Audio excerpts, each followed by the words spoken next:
அனைவருக்கும் இனிய காலை வணக்கம். ஒலிம்பியா ஐஏஎஸ் அகாடமி சார்பாக பார்த்தீங்கன்னா தினசரி மாதிரி தேர்வுகளில் இன்றைய வீடியோவில் நாம் பார்க்குள்ளது 7ஆம் வகுப்பு சமூக அறிவியல் புதிய புத்தகத்திலிருந்து வரலாறு பகுதியில் இடம்பெற்றுள்ள மிக முக்கியமான 40 கேள்விக்கான விடை குறிப்புகளை முழு விளக்கத்தோடு பார்க்க இருக்கிறேங்க. நிச்சயமாக டிஎன்பிஎஸ்சி தேர்வாக நடத்தக்கூடிய எல்லா போட்டித் தேர்வுகளுக்கும் குறிப்பாக குரூப் 1 இருந்து அப் டு குரூப் 4 வரையும் பார்த்திங்கன்னா எல்லா எக்ஸாமுக்கும் வரலாறு பகுதி ரொம்ப ரொம்ப முக்கியமானது. ஆஸ் பர் சிலபஸ் படி 7ஆம் வகுப்பு வரலாறு 7ஆம் வகுப்பு புதிய புத்தகத்தில் பார்த்திங்கன்னா இந்த வரலாறு சப்ஜெக்ட் வந்து ரொம்ப ரொம்ப முக்கியமானது. நிச்சயமாக இந்த ஏரியாவிலேருந்து திரும்ப ரிப்பீட்டடாக கொஸ்டின்ஸ் கேட்டே இருக்காங்க. இந்த வீடியோ பொறுத்தவரை 40 கேள்விகள் இருக்கும். இந்த 40 கேள்விக்கான முழு விளக்கத்தோடு பார்க்கலாங்க. இந்த வீடியோக்கான கொஸ்டின் பேப்பருக்கான PDF லிங்க் டிஸ்கிரிப்ஷனில் தரப்பட்டுள்ளது. தேவையானவங்க டவுன்லோட் பண்ணி டெஸ்ட் ரைட் பண்ணி பார்த்துக்காங்க. அதே போல் ஒலிம்பியா ஐஏஎஸ் அகாடமி யூடியூப் சேனலை முதல் முறையாக பார்க்குறவங்க மறக்காமல் சப்ஸ்கிரைப் பண்ணிட்டு அண்ட் பெல் சிம்பில் கிளிக் பண்ணிவிடுங்க. நீங்கள் பெல் சிம்பில் கிளிக் பண்ணால் தான் நாங்கள் தொடர்ந்து அப்லோட் பண்ணுற வீடியோஸ் உங்களுக்கு நோட்டிஃபிகேஷனாக வரும். நிச்சயமாக நம்முடைய எல்லாருடைய ஒரே இலக்கு 2025 அரசு பணிக்கு செல்ல வேண்டும். இந்த அரசு பணிக்கு செல்ல வேண்டும் என்பது வெறும் கனவாக இல்லாமல் நனவாக ஆஸ் பர் சிலபஸ் படி தொடர்ந்து படிக்கணும், படித்ததை ரிவைஸ் பண்ணதை அதிகப்படியான மாதிரி தேர்வுகளை எழுதி பார்க்கணுங்க. அந்த வகையில் ஒலிம்பியா ஐஏஎஸ் அகாடமி சார்பாக தினசரி மாதிரி தேர்வுகள், அதே போல் கணித பகுதிக்கென்று தினசரியாக காலை நேரத்தில் காலை 5 மணி முதல் 6 மணிக்குள்ளே வந்து மாதிரி தேர்வுகள் 10 கேள்விகள் அடங்கிய ஒவ்வொரு தலைப்பிலிருந்தும் வழங்கப்பட்டு வருகிறது. அதே போல் வாராந்திர தேர்வுகள், மாதாந்திர முழு மாதிரி தேர்வும் ஒலிம்பியா ஐஏஎஸ் அகாடமி சார்பாக நடத்தப்பட்டு வருகிறது. வாராந்திர தேர்வை பொறுத்தவரை மிக குறைந்த கட்டணத்தில் வழங்கப்பட்டு வருகிறது. இந்த டெஸ்ட் பேட்சில் அதாவது கம்பைன்டு டெஸ்ட் சீரீஸாக போயிட்டுருக்குங்க. குரூப் 1 to குரூப் 4 வரையும் பார்த்திங்கன்னா கம்பைன்ட் டெஸ்ட் சீரீஸாக போயிட்டுருக்கும். ஸோ இந்த டெஸ்ட் சீரீஸில் ஜாயின் பண்ண விருப்பம் இருக்கிறவங்க மேலே இருக்கிற நம்பரை தொடர்பு கொள்ளலாம். நம்ம தினசரி மாதிரி தேர்வில் இந்த டெஸ்ட் வந்து 27வது டெஸ்ட்டாக அமைஞ்சிருக்கு. இந்த 27வது டெஸ்ட்டில் இருக்கக்கூடிய குறிப்புகளை முழுமையாக பார்க்கலாம், கேள்விகளை முழுமையாக பார்க்கலாம். நிச்சயமாக நம்மளுடைய இந்த இலவச மாதிரி தேர்வுகள் கண்டிப்பாக உங்களுக்கு எக்ஸாம் பாயிண்ட் ஆஃப்ல பிரதிபலிக்கும். வீடியோஸை முழுமையாக பாருங்கள். முதல் கேள்வி, பின்வரும் கூற்றுகளில் தவறானது எது எவை? 5 கூற்று இருக்குது. இந்த 5 கூற்றில் எது தவறுன்னு பார்க்கலாம். 1, தொடக்க இடைக்கால இந்திய வரலாறு கிபி 700 முதல் கிபி 1200 வரை சரி. பின் இடைக்கால இந்திய வரலாறு கிபி 1200 முதல் 1700 வரை. ஸோ இந்தியாவை பொறுத்தவரையும் இடைக்கால வரலாறை தொடக்க இடைக்கால வரலாறு, பின் இடைக்கால வரலாறு என்று 2 கட்டமாக பிரிக்கலாம். தொடக்க இடைக்கால வரலாறுனாவே கிபி 700லேருந்து 1200 வரையும், பின் இடைக்கால வரலாறை 1200லேருந்து 1700 வரையும் பிரிக்கலாம். சரி, காபிகான் நூர்ஜஹானின் அவைக்கள வரலாற்று அறிஞரா? காபிகான் என்பவர் வந்து நூர்ஜஹானின் அவைக்கள வரலாற்று அறிஞரானா? கிடையாது. காபிகான் வந்து அவுரங்கசீப்பின் அவைக்கள வரலாற்று புலவர் ஆவார். 3வது கூற்று தவறு. 4, முதல்நிலை சான்றுகள், பொறிப்புகள், கல்வெட்டுகள், செப்பு பட்டயங்கள், நினைவு சின்னங்கள், நாணயங்கள் இவையெல்லாம் வரலாற்றை அறிந்து கொள்வதற்கு முதல்நிலை சான்றுகளாக உள்ளன. 2ஆம் நிலை சான்றுகள் இலக்கியங்கள், கால வரிசையிலான நிகழ்வு பதிவுகள், பயண குறிப்புகள், வாழ்க்கை வரலாற்று நூல்கள், சுயசரிதைகள் இவை எல்லாமே இடைக்கால வரலாறை அறிந்து கொள்வதற்கு 2ஆம் நிலை சான்றுகளாக அமைந்துள்ளன. அப்போ இங்கே கேள்வி என்ன? பின்வரும் கூற்றுகளில் தவறானது 3 மட்டும். காபிகான் பார்த்தீங்கன்னா அவுரங்கசீப்பின் அவைக்கள வரலாற்று புலவர் ஆவார். கேள்வி 2, சரியான இணையை தேர்வு செய்க. திருவாலங்காடு செப்பேடு சுந்தர சோழன்னு தந்திருக்காங்க, தவறு. அன்பில் செப்பேடு 1ஆம் ராஜேந்திர சோழன், தவறு. உத்திரமேரு கல்வெட்டு காஞ்சிபுரம் மாவட்டத்தில் தான் அமைந்துள்ளது. கஜுராஹோ கோயில் மகாராஷ்டிராவில் இருக்கானா? கிடையாது. சரியான இணை ஆப்ஷன் 3 மட்டும் சரியாக இருக்குது. அப்போ திருவாலங்காடு செப்பேடு யாருடையதுன்னா 1ஆம் ராஜேந்திர சோழனுடையது. அன்பில் செப்பேடு சுந்தர சோழனுடையது. கஜுராஹோ கோயில் மத்திய பிரதேசத்தில் அமைந்துள்ளது. கேள்வி 3, தவறான இணையை தேர்வு செய்க. தவறானது ஆப்ஷன் டெல்லி. விருபாக்ஷா கோயில் புவனேஸ்வரில் இருக்கானா? கிடையாது. விருபாக்ஷா கோயில் வந்து அம்பியில் தான் அமைந்துள்ளது. விருபாக்ஷா கோயில் எங்கே இருக்குது? அம்பியில் இருக்குது. தில்வாரா கோயில் ராஜஸ்தான், கொனார்க் ஒடிசா, வித்தாலா அம்பி. அப்போ அம்பியை பொறுத்தவரை வித்தாலா கோயிலும் விருபாக்ஷி கோயிலும் அம்பியில் தான் அமைந்துள்ளன. கேள்வி 4, விசுவாசம் உள்ளவராக இருத்தல், லாப நோக்கமின்மை, ஆபத்துக்கு அஞ்சாமை, ஒருதலைபட்சமாக இல்லாதிருத்தல், விருப்பு வெறுப்பின்றி இருத்தல், நண்பருக்கும் அந்நியருக்கும் இடையே வேற்றுமை பாராமை, நேர்மையுடன் எழுதுதல் ஆகியவை வரலாற்று ஆசிரியரின் கடமைகள் என்று கூறியவர் யாருன்னு பார்த்தீங்கன்னா காபிகான். வரலாற்று ஆசிரியரின் கடமைகளை பற்றி ஒரு கூற்று சொன்னது யாரு? காபிகான். கேள்வி 5 பொறுத்துக. இந்த கொஸ்டினை பொறுத்தவரையும் ஆல்ரெடி ரிப்பீட்டடாக கேட்கக்கூடிய ஏரியா. மேட்ச் த ஃபாலோவிங்கில் கேட்டிருக்காங்க. வேளாண் வகை நிலம். வேளாண் வகை நிலம் என்பது பிராமணர்களுக்கு பிராமணர் அல்லாத உடைமையாளருக்கு சொந்தமான நிலங்களை வேளாண் வகை நிலங்கள்னு சொல்லலாம். பிரம்மதேயம் என்பது பிராமணருக்கு கொடையாக வழங்கப்பட்ட நிலங்களை குறிக்கும். சாலபோகம் என்பது கல்வி நிலையங்களை பராமரிப்பதற்காக வழங்கப்பட்ட நிலங்கள் சாலபோகம். பள்ளி சந்தம் என்பது சமண சமய நிறுவனங்களுக்கு கொடையாக அளிக்கப்பட்ட நிலங்கள் தான் பள்ளி சந்தம்னு சொல்லலாம். இது இல்லாமல் தேவதானம் என்பது கோயில்களுக்கு கொடையாக வழங்கப்பட்ட நிலங்களை குறிக்கும். 5வதுக்கு சரியான விடை ஆப்ஷன் பாம்பே. கேள்வி 6 இடைக்காலத்தைச் சேர்ந்த முக்கிய மசூதிகளில் சரியானது எது? குவத்துல் இஸ்லாம் மசூதி, மோத்கி மசூதி, ஜமா மசூதி, பதேபூர் சிக்ரி தர்கா. ஸோ இடைக்காலத்தைச் சேர்ந்த முக்கிய மசூதிகளில் சரியானது இவை அனைத்துமே சரிங்க. இவை அனைத்தும் இந்த குவத்துல் இஸ்லாம் மசூதி, மோத்கி மசூதி, ஜமா மசூதி, பதேபூர் சிக்ரி தர்கா இவை அனைத்துமே டெல்லிக்கு பக்கத்திலும் அதர் அருகாமையில் அமைந்துள்ளன. சார்மினார் எங்கே இருக்குன்னு பார்த்தீங்கன்னா ஹைதராபாத்தில் இருக்குது. இதுவும் இடைக்காலத்தைச் சேர்ந்த மசூதியை சேர்ந்ததாகும். கேள்வி 7 பிரோஷா கொத்தளம் எங்கே அமைந்துள்ளது? இந்த கொஸ்டின் ஆல்ரெடி டிஎன்பிசியில் கேட்டிருக்காங்க. பிரோஷா கொத்தளம் எங்கே அமைந்திருக்குன்னு பார்த்தீங்கன்னா டெல்லியில் அமைந்துள்ளது. கேள்வி 8 பின்வரும் கூற்றுகளில் சரியானது எவை? 5 கூற்றுகள் இருக்குது. 5 கூற்றில் எது சரின்னு பார்க்கலாம். முகமது கோரி தான் வெளியிட்ட தங்க நாணயத்தில் பெண் தெய்வமான லட்சுமியின் வடிவத்தை பதிப்பித்து தனது தந்தையின் பெயரை பொறிக்க செய்திருந்தார். ஸோ முகமது கோரி தங்க நாணயத்தை வெளியிடுவார். அந்த தங்க நாணயத்தில் பெண் தெய்வமான லட்சுமியின் வடிவத்தை பதிப்பித்து தனது பெயரை தான் பொறிக்க செய்திருப்பாரே தவிர தனது தந்தையின் பெயரின் கிடையாது. அப்போ முதல் கூற்று தவறு. டெல்லி சுல்தான்களின் காலகட்டத்தை அறிந்து கொள்ள ஜிட்டல் என்னும் செப்பு நாணயங்கள் பயன்படுத்தப்படுகின்றன. டெல்லி சுல்தான்களின் காலகட்டத்தை அறிந்து கொள்ள ஜிட்டல் என்னும் செப்பு நாணயங்கள் தான் பயன்படுகின்றன. சரி. டங்கா எனப்படும் வெள்ளி நாணயத்தை அறிமுகம் செய்தவர் இல்துமிஸ். சரி. டங்கா எனப்படும் வெள்ளி நாணயத்தை அறிமுகம் செய்தவர் இல்துமிஸ் ஆவார். தங்க நாணயங்களை அறிமுகம் செய்தவர் முகமது பின் துக்ளக்கா. தவறு. செப்பு நாணயங்களை அறிமுகம் செய்தவர் அலாவுதீன் கில்ஜியா. தவறு. கேள்வி என்னன்னா பின்வரும் கூற்றுகளில் சரியானது எவை? 2, 3 சரியாக இருக்குது. முகமது கோரி தனது பெயரை தான் பொறிக்க செய்திருப்பார். தங்க நாணயங்களை அறிமுகம் செய்தவர் அலாவுதீன் கில்ஜி. செப்பு நாணயங்களை அறிமுகம் செய்தவர் முகமது பின் துக்ளக். தங்க நாணயங்களை அறிமுகம் செய்தவர் அலாவுதீன் கில்ஜி. டங்கா எனப்படும் வெள்ளி நாணயத்தை அறிமுகம் செய்தவர் இல்துமிஸ். கேள்வி 9 கூற்று 1 கூற்று 2. கூற்று 1 ஒரு ஜிட்டல் என்பது 3.6 வெள்ளி குன்றிமணிகளை கொண்டது. ஒரு ஜிட்டல் என்பது 3.6 வெள்ளி குன்றிமணிகளை கொண்டது. சரி. 48 ஜிட்டல்கள் ஒரு வெள்ளி டங்காவுக்கு சமமாகும். 48 ஜிட்டல் ஒரு வெள்ளி டங்காவுக்கு சமமாகும். அப்போ இங்கே கூற்று 1, 2 சரி. கேள்வி 10 யாருடைய காலம் பக்தி இலக்கியங்களின் காலம் என்று அழைக்கப்படுகிறது? சோழர்களின் காலம்தான் பக்தி இலக்கியங்களின் காலம் என்று அழைக்கப்படுகிறது. கேள்வி 11 4000 திவ்ய பிரபந்தத்தை தொகுத்தவர் யார்? 4000 திவ்ய பிரபந்தத்தை தொகுத்தவர் நாதமுனி. கேள்வி 12 தேவாரத்தை தொகுத்தவர் யார்? தேவாரத்தை தொகுத்தவர் நம்பியாண்டார் நம்பி. 4000 திவ்ய பிரபந்தத்தை தொகுத்தவர் நாதமுனி. தேவாரத்தை தொகுத்தவர் நம்பியாண்டார் நம்பி. கேள்வி 13 தென்னிந்திய பக்தி இலக்கிய மரபின் தொடர்ச்சி எது? தென்னிந்திய பக்தி இலக்கிய மரபின் தொடர்ச்சி என்று அழைக்கப்படும் நூல் கீத கோவிந்தம். கீத கோவிந்தம் நூலை எழுதந்து யாரு? ஜெயதேவர் எழுதியிருப்பார். பெரிய புராணத்தின் ஆசிரியர் சேக்கிலார். திருவாசகத்தின் ஆசிரியர் மாணிக்க வாசகர். தேவாரத்தை 3 பேர் எழுதியிருப்பாங்க. கேள்வி 14 சரியான இணையை தேர்வு செய்க. மதுரா விஜயம் எழுதுந்து யாருன்னா கங்காதேவி தான் எழுதியிருப்பாங்க. ஆமுக்த மாலித்யாவை எழுதுந்து கிருஷ்ண தேவராயர். சரி.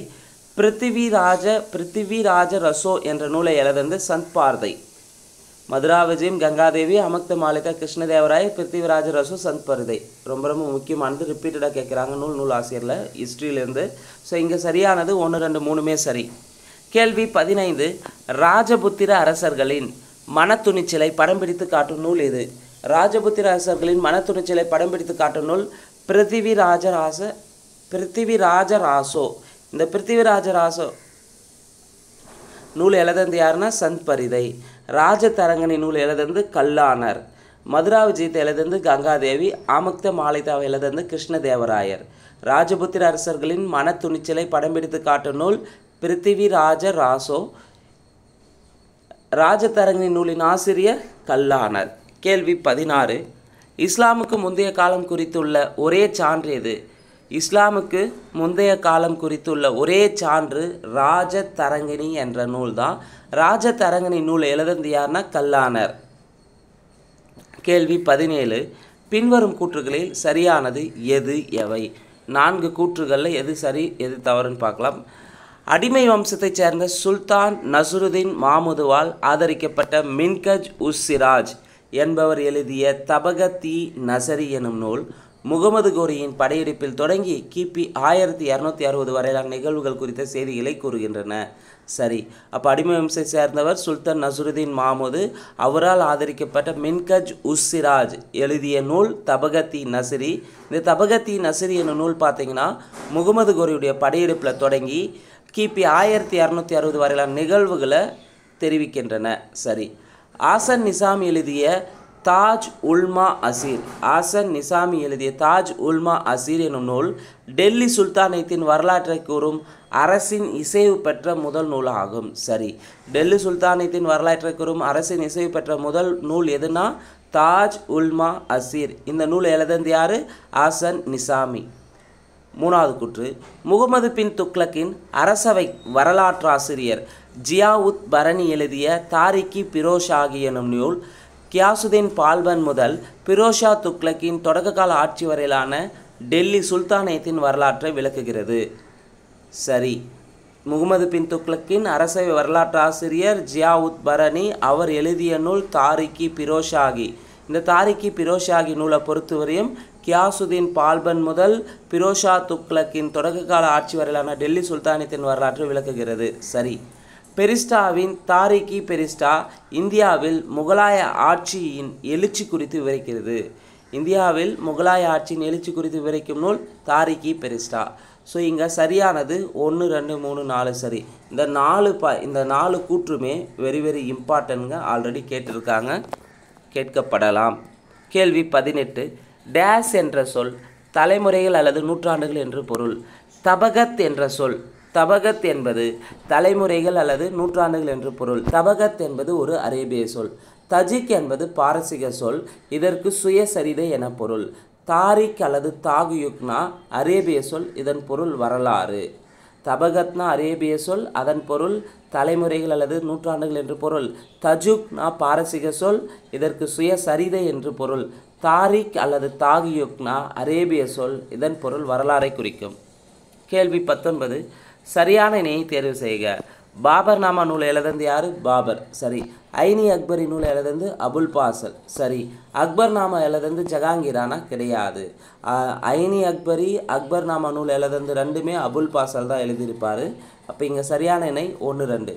அக்பர் நாமா எழுதந்து யார்? அபுல் பாசல் தான் எழுதியிருப்பார். கேள்வி 20. பொறுத்துக. தசுகி ஜஹாங்கிரி நூலாசிரியர்கள். தசுகி ஜஹாங்கிரி நூலை எழுதந்து ஜஹாங்கீர் 1. தபகத்-இ அக்பரி நூலை எழுதந்து நிஜாமுதீன் அகமது எழுதியிருப்பார். தாரிகி பதானி நூல் எழுதந்து பதானி அல்லது பதானியின் வரலாறு நூலை எழுதந்து பதானி தான். தசுகி ஜஹாங்கிரி நூலை எழுதந்து ஜஹாங்கீர். தபகத்-இ அக்பரி நூலை எழுதந்து நிஜாமுதீன் அகமத் எழுதியிருப்பார்.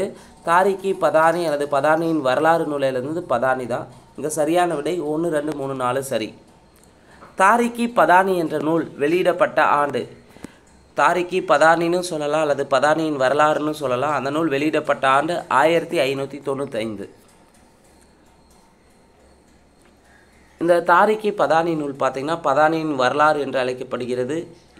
ஆசிரியர் பதானி அக்பருடைய ஆட்சியை பற்றி பேசுகிறது. 3 தொகுதிகளை கொண்டது. தாரிகி பதானி நூல் 3 தொகுதிகளுடையது. அக்பருடைய ஆட்சியை பற்றி பேசுகிறது. கேள்வி 22. 13ஆம் நூற்றாண்டு தமிழகத்தில் பாண்டியரசு வலிமை வாய்ந்த சக்தியாக மாறிக்கொண்டிருந்த போது தமிழகம் வந்தவர் யார்? 13ஆம் நூற்றாண்டு தமிழகத்தில் பாண்டிய அரசு வலிமை வாய்ந்த சக்தியாக மாறிக்கொண்டிருந்த போது தமிழ்நாடு வந்தவர் மார்க்கபோலோ. மார்க்கபோலோ வெனிஸ் நகரைச் சேர்ந்தவர் அவர். கேள்வி 23. அரேபியாவிலிருந்தும் சீனாவிலிருந்தும் வந்த கப்பல்களால் நிரம்பியிருந்த துறைமுகப்பட்டினம் எது? அரேபியாவிலிருந்தும் சீனாவிலிருந்தும் வந்த கப்பல்களால் நிரம்பியிருந்த துறைமுகப்பட்டினம் காயல் துறைமுகப்பட்டினம். இந்த காயல் துறைமுகம் தற்போது தூத்துக்குடி மாவட்டத்தில் உள்ளது. இந்த காயல் துறைமுகத்திற்கு மார்க்கபோலோ 2 முறை வந்திருப்பார். அரேபியாவிலிருந்தும் பாரசீகத்திலிருந்தும் ஆயிரக்கணக்கான குதிரைகள் தென்னிந்தியாவில் கடல் வழியாக இறக்குமதி செய்யப்பட்டதாக குறிப்பிட்டவர். இந்த கொஸ்டின் ஆல்ரெடி டிஎன்பிசியில் கேட்டிருக்காங்க. மார்க்கபோலோ சொல்லியிருப்பார். அரேபியாவிலிருந்தும் பாரசீகத்திலிருந்தும் ஆயிரக்கணக்கில் குதிரைகள் தென்னிந்தியாவில் கடல் வழியாக இறக்குமதி செய்யப்பட்டதாக சொல்லியிருப்பார் மார்க்கபோலோ. கேள்வி 25. தாகுயுக் ஹி ஹிந்த் என்ற நூலின் ஆசிரியர் யார்? தாகுயுக் ஹி ஹிந்த் என்ற நூலின் ஆசிரியர் அல்பருனி. இபன் பத்ததா எந்த நாட்டு பயணி? இபன் பத்ததா பார்த்திங்கன்னா மொராக்கா நாட்டு பயணி. பயண நூல் ரிக்லா, அதாவது பயணங்கள் என்ற நூலின் ஆசிரியர் யார்? இந்த கொஸ்டின் ஆல்ரெடி டிஎன்பிசியில் கேட்ட கேள்விதான். பயண நூல் ரிக்லா, பயணங்கள் என்ற நூலின் ஆசிரியர் இபன் பத்துதா. யாருடைய கருத்தின்படி எகிப்தே செல்வம் கொளித்த நாடாகும்? யாருடைய கருத்தின்படி எகிப்தே செல்வம் கொளித்த நாடாகும்? இபன் பத்துதா கருத்தின்படியே. கேள்வி 29. பின்வரும் எந்த சுல்தான் தலைநகரை டெல்லியில் இருந்து தெற்கே இருந்த தேவகிரிக்கு, அதாவது தௌலதாபாத்துக்கு மாற்றி டெல்லியை பொட்டர்காடாக்கியிருப்பார்னா முகமது பின் துக்ளக். முகமது பின் துக்ளக் தான். இது ஆல்ரெடி டிஎன்பிசியில் கேட்டிருக்காங்க. முகமது பின் துக்ளக் பொறுத்தவரை என்ன பண்ணார்னா தன்னுடைய தலைநகரை டெல்லியிலிருந்து தெற்கே உள்ள தேவகிரிக்கு தௌலதாபாத்திற்கு மாற்றியிருப்பார். கேள்வி 30. பின்வரும் கூற்றுகளில் சரியானது எது எவை? இதோ ரொம்ப ரொம்ப முக்கியமானது, ஆல்ரெடி கேட்டிருக்காங்க. நிக்கோலோ கோண்டி எனும் இத்தாலி பயணி 1420 விஜயநகர் வருகை புரிந்தார். நிக்கோலோ கோண்டி என்பவர் யார்? இத்தாலிய பயணி. எப்போ விஜயநகர் வருகை புரிந்தார்? 1420. 1443 மத்திய ஆசியாவின் ஹீரட் நகரிலிருந்து அப்துல் ரசாக் விஜயநகருக்கு வருகை தந்தார். சரி. அப்துல் ரசாக் பார்த்திங்கன்னா விஜயநகருக்கு வருகை தந்த ஆண்டு 1443. இவர் மத்திய ஆசியாவின் ஈரட் நகரிலிருந்து, அதாவது மத்திய ஆசியாவினுடைய மாபெரும் அரசனான செங்கிஸ்கானின் அரசவையிலிருந்து வந்திருப்பார் அப்துல் ரசாக். சரி. 3. போர்ச்சுகீசிய பயணியான டொமிங்கோ பயஸ் 1522 விஜயநகரம் வருகை தந்தார். சரி. போர்ச்சுகீசிய பயணியான டொமிங்கோ பயஸ் 1522 விஜயநகர் வருகை தந்திருப்பார். அப்போ பின்வரும் கூற்றுகள் சரியானது 1, 2, 3 சரி. நிக்கோலோ கோண்டி விஜயநகர் வருகை தந்தது 1420. அப்துல் ரசாக் விஜயநகர் வருகை தந்த ஆண்டு 1443. டொமிங்கோ பயஸ் விஜயநகர் வருகை தந்த ஆண்டு 1522. கேள்வி 31. சித்தூரின் ராணா அரசர் மாலவத்தை வெற்றி கொண்டதன் நினைவாக ஜெயஸ்தம்பா எனும் வெற்றி தூண் எங்கு நிறுவினார்? சித்தூரில் தான் நிறுவியிருப்பார். சிந்து பகுதியை அரேபியர் கைப்பற்றிய ஆண்டு? சிந்து பகுதியை அரேபியர் கைப்பற்றிய ஆண்டு கிபி 712. இந்தியாவில் இஸ்லாமியரின் காலகட்டம் எந்த ஆண்டில் தான் தொடங்கியது? இந்தியாவில் இஸ்லாமியரின் காலகட்டம் கிபி 1200 தொடங்கியது. கேள்வி 34. அர்சர் மறைந்த ஆண்டு எப்பொழுது? அர்சர் மறைந்த ஆண்டு கிபி 647. அர்சர் மறைந்த ஆண்டு கிபி 647. கேள்வி 35. ஜேம்ஸ் டாட் என்னும் கீழ்திசை புலமையாளர் முக்கியமான 36 ராஜபுத்திர அரச குலங்களை பட்டியலிட்ட ஆண்டு? 1829. 1829 ராஜபுத்திர அரச குலங்கள் 36 இருக்குன்னு என பட்டியலிட்டிருப்பார் ஜேம்ஸ் டாட். இவர் யார்? கீழ்திசை புலமையாளர். கேள்வி 36. சரியான இணையை தேர்வு செய்க. பந்தேல்கண்ட் தோமர்கள், ஹரியானா பரமாரர்கள், பவார் சந்தேலர்கள். இந்த 3மே தவறாக இருக்குது. இங்கே சரியான இணை எதுவுமே இல்லை. பந்தேல்கண்டை சேர்ந்தவங்க சந்தேலர்கள், ஹரியானாவை சேர்ந்தவங்க தோமர்கள், பவாரை சேர்ந்தவர்கள் பரமாரர்கள். பந்தேல்கண்ட்னா சந்தேலர்கள், தோமர்கள்னா ஹரியானா, பரமாரர்கள்னா பவார். கேள்வி 37. கூர்ஜர அரச வம்சத்தின் அடிக்கலை நாட்டியவர் யார்? கூர்ஜர அரச வம்சத்தை அடிக்கலை நாட்டந்து ஹரிச்சந்திரா. கூர்ஜர அரச வம்சத்தின் அடிக்கலை நாட்டியவர் யார்? ஹரிச்சந்திரா. முதலாம் நாகப்பட்டரை பொறுத்தவரையும் பிரதிகார அரசர்களுள் முதலாவது மற்றும் முக்கியமான அரசர் முதலாம் நாகப்பட்டர் ஆவார். இவர் கிபி 8ஆம் நூற்றாண்டில் பரூச், ஜோத்பூர் ஆகிய பகுதிகளை ஆட்சி செய்த அவர் தனது ஆட்சி பரப்பை குவாலியர் வரை விரிவுபடுத்தியிருப்பார். முதலாம் நாகப்பட்டர் பார்த்தீங்கன்னா பிரதிகார அரசர்களுள் முதலாவது மற்றும் முக்கியமான அரசர். இவர் 8ஆம் நூற்றாண்டில் பரூச், ஜோத்பூர் பகுதியில் ஆட்சி செய்திருப்பார். தனது ஆட்சி பரப்பை குவாலியர் வரை விரிவுபடுத்தியிருப்பார். சிந்துவின் மீது அரேபியர் மேற்கொண்ட படையெடுப்பை அவர் முறியடித்து அவர்களின் விரிவாக்க நடவடிக்கைகளை தடுத்திருப்பார். வத்சராஜா என்பவர் ஒட்டுமொத்த வட இந்தியாவின் மேல் ஆதிக்கம் செலுத்த ஆசைப்பட்டிருப்பார். வத்சராஜா ஒட்டுமொத்த வட இந்தியாவின் மேலே ஆதிக்கம் செலுத்தியிருப்பார். கேள்வி 38. தவறான இணையை தேர்வு செய்க. மாளவம் கூர்ஜர பிரதிகாரர்கள் சரி. தக்காணம் பாலர்களா? தப்பு. வங்காளம் ராஷ்டிரகூடர்கள் தப்பு. ஸோ மாளவத்தை சேர்ந்தவங்க குர்ஜர பிரதிகாரர், தக்காணத்தை சேர்ந்தவர்கள் தான் ராஷ்டிரகூடர்கள். தக்காணத்தை சேர்ந்தவர்கள் ராஷ்டிரகூடர்கள், வங்காளத்தை சேர்ந்தவர்கள் பாலர்கள். இங்கே 2, 3 மாறி இருக்கு. அப்போ தவறான இணை 2, 3. பால அரச வம்சத்தை தோற்றுவித்து உருவாக்கியவர் யார்? கோபாலர். பால அரச வம்சத்தை உருவாக்கியவர் கோபாலர். கோபாலருடைய மகன் தர்மபாலர், தர்மபாலருடைய மகன் தேவபாலர். தேவபாலருக்கு அடுத்து வந்தவங்க வழியில் இருப்பாங்க. அதற்கடுத்து மிக முக்கியமாக வந்தவர் முதலாம் மகிபாலர். தர்மபாலர் பற்றிய கூற்றுகளில் தவறானது எது? இவரின் ஆட்சி காலம் கிபி 770 810 வரை. தர்மபாலருடைய ஆட்சி காலம் கிபி 770 810 வரை. சரி. பால அரசை வட இந்திய அரசியலில் ஒரு வலிமைமிக்க சக்தியாக உருவாக்கினார். சரி. மிகச்சிறந்த சமண ஆதரவாளரா? கிடையாது. மிகச்சிறந்த பௌத்த ஆதரவாளர். தர்மபாலர் என்பவர் ஒரு பௌத்த ஆதரவாளர் ஆவர், சமண ஆதரவாளர் கிடையாது. அப்போ தவறானது ஆப்ஷன் சி. இவர் விக்ரமசிலா மடாலயத்தை உருவாக்கினார். ஆல்ரெடி கேட்டிருக்காங்க, விக்ரமசிலா மடாலயத்தை கட்டினது யாருன்ட்டு? தர்மபாலர். தர்மபாலருடைய ஆட்சி காலம் கிபி 770 810 வரை. இவர் பால அரசை வட இந்திய அரசியலில் ஒரு வலிமைமிக்க சக்தியாக மாற்றியிருப்பார். இவர் ஒரு மிகச்சிறந்த பௌத்த ஆதரவாளர். விக்ரமசிலா மடாலயத்தை உருவாக்கியிருப்பார். ஸோ இந்த வீடியோவை பொறுத்தவரையும் வரலாறு பகுதியிலிருந்து மிக முக்கியமான 40 கேள்விகளுக்கான முழு விளக்கத்தோடு பார்த்துருக்குறேங்க. இந்த வீடியோ நிச்சயமாக உங்களுக்கு பயனுள்ளதாக இருந்திருக்கும். இந்த வீடியோவுடைய கருத்துக்களை மறக்காமல் கமெண்ட் செக்ஷனில் கமெண்ட் பண்ணுங்கள். டிஎன்பிஎஸ்சி எக்ஸாமுக்கு ப்ரிப்பேர் பண்ணுற உங்கள் ஃப்ரெண்ட்ஸ்க்கு ஷேர் பண்ணுங்கள். நன்றி, வணக்கம்.